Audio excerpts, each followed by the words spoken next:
ইসলাম কি নারীদের প্রাপ্য অধিকার থেকে বঞ্চিত করেছে? ইসলাম কি নারীদের ঘরে বন্দি রাখতে চায়? তাহলে হজরত খাদিজা কিভাবে মক্কার অন্যতম সফল ও ধনী ব্যবসায়ী হলেন? হজরত আয়েশা কিভাবে যুদ্ধে যোগ দিলেন? নারী অধিকার প্রশ্নে মূল বিরোধের জায়গা হলো ইসলাম বিরোধীরা চায় নারী পুরুষের ইকুয়ালিটি বা সমতা, আর ইসলাম চায় ইকুইটি বা ন্যায্যতা। এই ছবিটি দেখুন।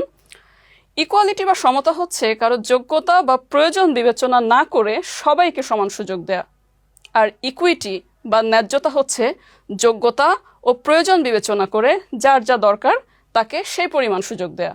নারী ও পুরুষের অধিকার ও কর্তব্য নির্ধারণে ইসলাম ইকুইটি বা ন্যায্যতার বিধান দিয়েছে। পুরুষ শারীরিকভাবে অধিক শক্তিশালী, সে মানসিকভাবেও বেশি চাপ নিতে সক্ষম।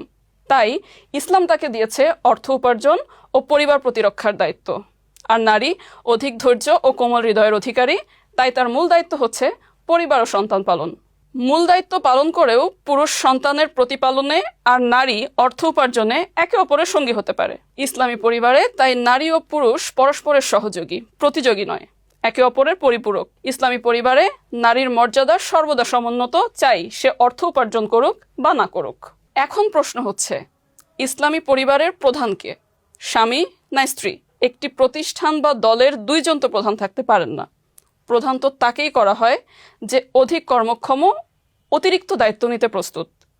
কোরআন তাই নির্ধারণ করেছে ইসলামী পরিবারের প্রধান হচ্ছে পুরুষ।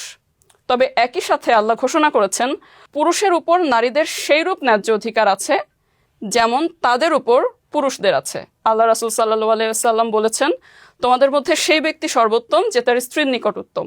বাস্তবতা হচ্ছে সঠিক ইসলাম চর্চার অভাবে আমাদের অনেক মুসলিম পরিবারে মেয়েরা তাদের প্রাপ্য সম্মান বা অধিকার পায় না। তারা অনেক ক্ষেত্রে নির্যাতনের শিকার হয়, কিন্তু এ নির্যাতনের জন্য ইসলামকে দায়ী করে ইসলাম বিরোধীরা যে ইকুয়ালিটি বা সমতার ধারণা নিয়ে এসেছেন তা আরেকটা বিভ্রান্তি। ইকুয়ালিটি বা সমতার কথা বলে তারা পরিবারে স্বামী স্ত্রীকে পরস্পরের মুখোমুখি দাঁড় করাচ্ছে, একজন আরেকজনের প্রতিযোগী হয়ে উঠছে। এর ফলশ্রুতিতে বাংলাদেশ সহ সারা বিশ্বে পরিবারগুলো ভাঙনের মুখে পড়ছে। বিবাহ বিচ্ছেদের সংখ্যা উল্লেখযোগ্য হারে বাড়ছে। বাংলাদেশ পরিসংখ্যান ব্যুরোর 2022-এর জরিপ অনুযায়ী ঢাকায় প্রতি 40 মিনিটে একটি করে তালাক হচ্ছে। একটু ভেবে বলুন তো, নারী পুরুষের মধ্যে কি সত্যিকার অর্থে ইকুয়ালিটি বা সমতা স্থাপন করা সম্ভব? একজন পুরুষ কি পারবে সন্তান জন্ম দিতে, বুকের দুধ খাওয়াতে, সন্তানকে মায়ের মতো করে যত্ন নিতে? ইকুয়ালিটি বা সমতার প্রশ্নে পুরুষ দলের বিপক্ষে কি পারবে নারী দল ফুটবল খেলতে?